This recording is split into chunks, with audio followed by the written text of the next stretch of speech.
All right, let's dive into a topic that I'm guessing it's close to home for a lot of you. We're going to tackle this fascinating question. Why is it that so many intelligent, creative people seem to do their absolute best work long after the sun goes down? So let me ask you this. Do you ever feel like your brain just clicks on right when the rest of the world is shutting down? Yeah?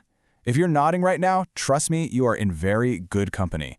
And get this, it's not just some weird quirk. There's actually a real, scientific reason your brain is wired this way. Okay, so for ages, right, society has kind of slapped this label on night owls. You know the one, it's a bad habit, maybe it means you're lazy. But today, we're going to peel back that stereotype and really look at what's going on inside the brain of a night owl. So, let's just tear this myth apart, shall we? On one hand, you have the old school idea that it's a productivity flaw, a bad habit you need to break. But the reality? It's often a sign of higher cognitive complexity. Basically, your brain is just really good at connecting dots that other people don't see, and it's all tied to a unique biological rhythm. So no, it's not a character flaw, it's literally how you're built. Okay, so what is this different rhythm I keep talking about? Well, it all boils down to your own personal, unique internal body clock. Let's get into the biology behind it.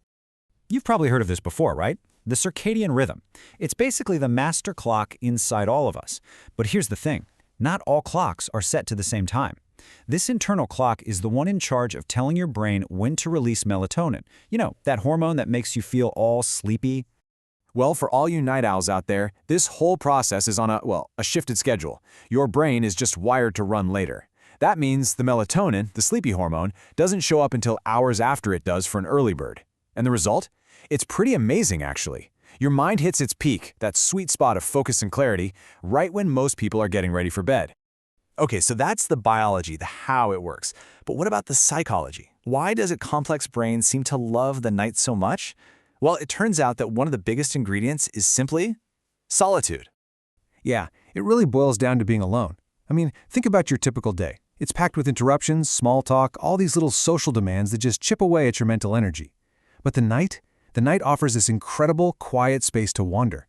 It's where your mind can finally breathe, make those deep connections, and just think without being interrupted. And this quiet time is the perfect breeding ground for something called cognitive reflection. It's a fancy term, but the idea is simple. It's the ability to not go with your first gut reaction. Instead, with no one pressuring you for a quick answer, you get the mental space to question your own instincts, to look at a problem from all sides. And this quote just hits the nail on the head, doesn't it? You know that feeling, right? The problem that felt like hitting your head against a brick wall at 2 in the afternoon suddenly just unravels itself at 2 in the morning. That is cognitive reflection in action, and it absolutely thrives in the quiet. But wait, there's more. Other awesome brain traits just seem to come alive at night. Do you ever find yourself talking a problem out just to yourself? That's verbal reasoning. It's how you organize your thoughts. Or how about this one? Ever find yourself going down a deep, deep research rabbit hole at 1 in the morning? That's what we call intellectual hunger. Your brain is literally getting a dopamine hit, a little reward every time you learn something new. Okay, so it's pretty clear that being a night owl has some serious cognitive perks. But let's be real, it's not all easy. It can be tough living in a world that's basically designed for early birds. So let's talk about the practical side of this. Because there is a trade-off. A lot of night owls also have what's called high social sensitivity. It just means that your nervous system is a little more dialed up. So those everyday social situations, they can be incredibly draining, way more than they are for the average person. And that's why the night becomes so crucial. It's not just about getting work done. It's about recovery. It's your time to recharge. After a whole day of being on and processing everything, a highly sensitive brain really needs that quiet time to sort through emotions and just get back to zero. This, right here, is why the worst advice you can give a night owl is just go to bed earlier. It completely misses the point. The goal isn't just about cramming in more hours of sleep. It's about making the sleep you do get work better for you. It's all about sleeping smarter, not longer. So how do you actually do that? How do you sleep smarter? Well, it all starts with a single number, 90. And this one number could be the key to completely changing your sleep game, even if you go to bed super late. Let me explain. See, your brain doesn't really think in terms of total hours slept. It thinks in cycles, and each one lasts about 90 minutes. You know that horrible, groggy, I feel like I've been hit by a truck feeling? That's what happens when your alarm rips you out of the middle of a deep sleep cycle. But here's the trick.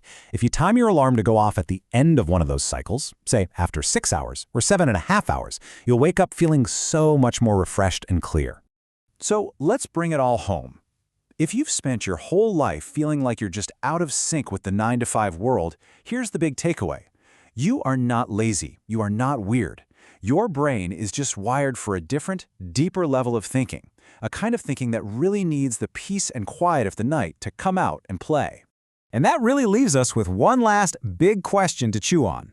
We know the world is pretty much built for early birds, but now that we understand this kind of cognitive diversity, shouldn't we be asking, how can society start adapting to make space for the minds that do their best work when it's dark? Definitely something to think about.